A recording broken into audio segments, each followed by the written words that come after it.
Bonjour à tous et bienvenue aujourd'hui dans cette capsule où nous allons essayer de définir la physique et la chimie. Pourquoi le parachutiste tombe? Quelle vitesse limite peut-il atteindre? Quel temps va-t-il faire demain? Quand va-t-il y avoir une éclipse de soleil? Pourquoi mon linge sèche-t-il plus vite quand il y a du vent? Eh bien, l'objectif de la physique et de la chimie est d'expliquer ce genre de phénomène que l'on observe, mais également d'être capable de faire des prévisions. Alors, comment la physique-chimie peut-elle faire cela? Eh bien, nous avons un monde que l'on appelle le monde des objets, c'est la réalité. Et les scientifiques, eux, vont travailler dans le monde des modèles. Ils élaborent des modèles qui vont permettre d'expliquer et de prévoir des choses dans le monde des objets. Essayons maintenant de comprendre ce qu'est un modèle. Eh bien, un modèle, vous en avez déjà vu. Par exemple, le modèle particulier de la matière vu au collège.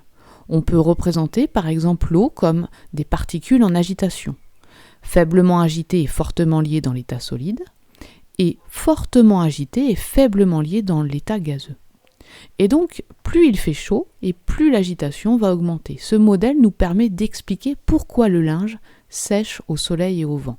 En effet, le soleil va agiter les particules, le vent sur le linge va les chasser, les faire partir à la surface, puis cela va recommencer jusqu'à ce qu'il n'y ait plus de particules, c'est-à-dire plus d'eau. Le linge sera sec. Ce modèle nous a donc permis d'expliquer quelque chose dans le monde des objets. Des modèles, vous en avez encore vu d'autres au collège. Le modèle de l'atome, le modèle des forces. La force est un concept pour expliquer une réalité, mais vous ne verrez jamais une force. Le modèle de la loi d'Ohm, par exemple, pour les conducteurs ohmiques. Un modèle est donc une représentation de la réalité qui peut se traduire par un schéma, un concept ou bien encore un langage symbolique, comme une loi. Un langage symbolique entre grandeurs. Nous allons continuer en seconde à voir des modèles pour expliquer et prévoir des choses dans le monde des objets. Vous allez voir de nouveaux modèles, mais également enrichir certains modèles que vous avez déjà vus. Pourquoi? Eh bien tout simplement pour expliquer encore de nouvelles choses. Par exemple, vous avez déjà vu au collège le modèle de particules de la matière en 5e où on représentait chaque petite particule, comme on a vu précédemment, par une petite sphère, ce que l'on nomme un atome. Cela suffisait à expliquer quelques phénomènes. Puis vous avez fait évoluer ce modèle en 4e, en 3e, en représentant l'atome comme un noyau entouré d'électrons. Cela permettait d'expliquer par exemple que certains liquides conduisent le courant électrique en raison de la présence d'ions, c'est-à-dire un atome qui a perdu ou gagné des électrons. Si vous continuez la physique après le lycée, eh bien vous verrez d'autres modèles, comme le modèle de Schrödinger. Donc, lorsque l'on fait de la physique-chimie, il ne faut pas perdre de vue que l'on utilise des modèles qui sont une représentation simplifiée de la réalité. Et à chaque fois que l'on utilise un modèle, eh bien il faut connaître son domaine de validité, c'est-à-dire ce qu'il permet d'expliquer et dans quelles conditions. Par exemple, vous n'êtes pas encore capable d'expliquer avec votre modèle de l'atome vu au collège pourquoi certains atomes émettent de la lumière, comme ici dans le monde des objets. Votre modèle n'est pas assez complet.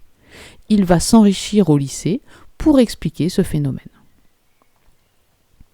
Alors en TP, je vous demanderai soit d'utiliser le modèle que je vous donne pour expliquer et prédire des phénomènes, soit de choisir un modèle pour expliquer et prédire des phénomènes. Alors que devez-vous retenir dans cette capsule?